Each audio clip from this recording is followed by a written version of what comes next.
नमस्ते विद्यार्थी मित्रों। आज हम 12वीं कक्षा की 19वीं कविता करेंगे। कविता का नाम है कैलेंडर।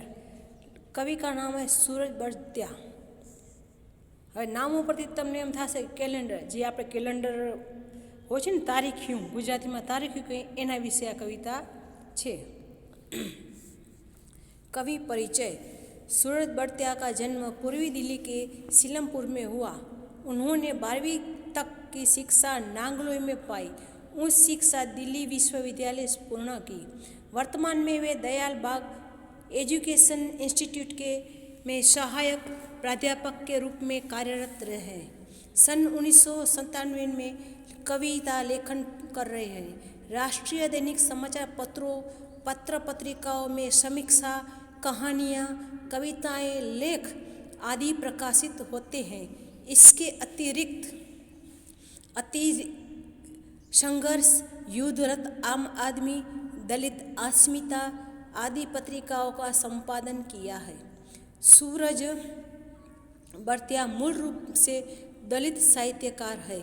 अनेक कहानी संग्रह कॉमरेड का बक्सा का कई भाषाओं में अनुवाद हुआ है। उनकी मुख्य कृतियाँ हैं दलित साहित्य पक्ष प्रतिपक्ष, दलित साहित्य का सौंदर्य शास्त्र, बाबू मंगूराम।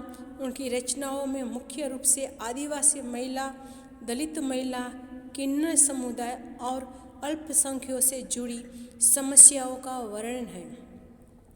प्रस्तुत कविता कैलेंडर में एकविध कार्य से उबे हुए नौकरी पेशा व्यक्ति के जीवन में व्याप्त निरस्ता का वर्णन है। कैलेंडर की तरह रोज अपने आप को बदलने वाले कवि के जीवन में कहीं कोई नयापन नहीं लगता। હવે આ કવિતાની અંદર જેમ આપણે કેલેન્ડરમાં રોજ એક પાનું ફાડીએ તારીખિયાનું, કે આજ પહેલી તારીખ, કાલે બીજી તારીખ હોય તો પહેલી તારીખનું પાનું આપણે કાઢી નાખીએ, ભાઈ ત્રીજી તારીખ આવે તો બીજી તારીખનું પાનું આપણે કેલેન્ડરમાંથી કાઢી નાખીએ। તો કવિ કહે છે કે જે નોકરી કરતો હોય, નોકરીવાળો વ્યક્તિ, એના જીવનની અંદર જે નિરસતા હોય છે એનું વર્ણન કરે છે કે રોજ એનો એ દિવસ, સવારે ઉઠવું, રોજનો નિત્યક્રમ, વળી ઓફિસે જાઉં, પાછા સાંજે ઘરે આવું, વળી ખાઈ પીને ફરવા જાઉં ને સૂઈ જાઉં, બસ રોજ એને એ દિવસ હોય છે, કાંઈ બદલાતું નથી, કાંઈ નવું હોતું નથી। આપણે કવિતા સમજીશું।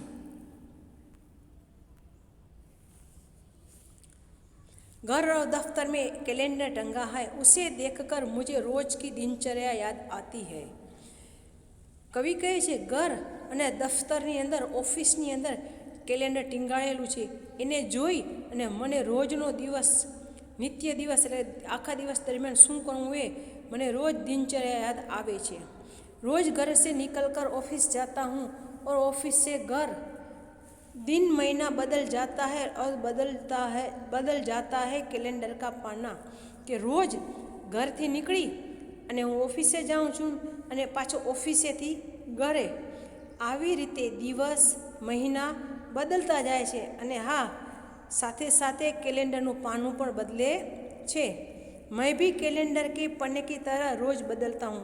હું પણ कैलेंडરના પાનાની જેમ રોજ બદલું છું।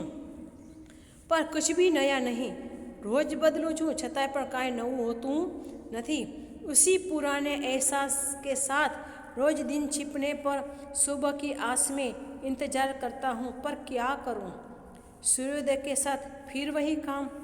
कि रोज पाछो एने अनुभव कि रोज दिवस उगे अने रात पड़े अने एम थाय वरी सवार पड़शे तो कंईक नवी आशा थाय छे कि भाई कंईक આજના દિવસે કંઈક મારું નવું થશે એવી હું રાહ જોતો રહું છું, પણ શું કરું, વળી પાછું સૂર્યોદયની સાથે એટલે કે દિવસ ઉગે ત્યારે વળી પાછું એને કામ, और फिर से इंतज़ार तुम्हारा, એ નહીં કામ ને વળી પાછું કંઈક નવું બને, નયાપણનું, એને પાછી રાહ જોવાની।